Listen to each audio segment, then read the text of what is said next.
حدثنا آدم قال حدثنا ابن أبي ذئب عن الزهري عن السائب بن يزيد قال كان النداء يوم الجمعة أوله إذا جلس الإمام على المنبر على عهد النبي صلى الله عليه وسلم وأبي بكر وعمر رضي الله عنهما،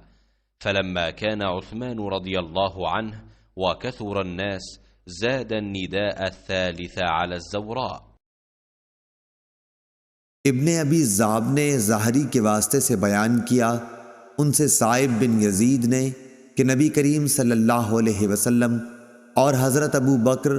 उमर रज़ियल्लाहु ताला अन्हु के ज़माने में जुम्मे की पहली अज़ान उस वक्त दी जाती थी जब इमाम मिंबर पर खुतबा के लिए बैठते, लेकिन हज़रत उस्मान रज़ियल्लाहु अन्हु के ज़माने में जब मुसलमानों की कसरत हो गई तो वो मकाम ज़ौरा से एक और अज़ान दिलवाने लगे। अबू अब्दुल्लाह इमाम बुखारी रहमतुल्लाह अलैह फरमाते हैं कि ज़ौरा मदीने के बाज़ार में एक जगह है। सही बुखारी हदीस नंबर 912।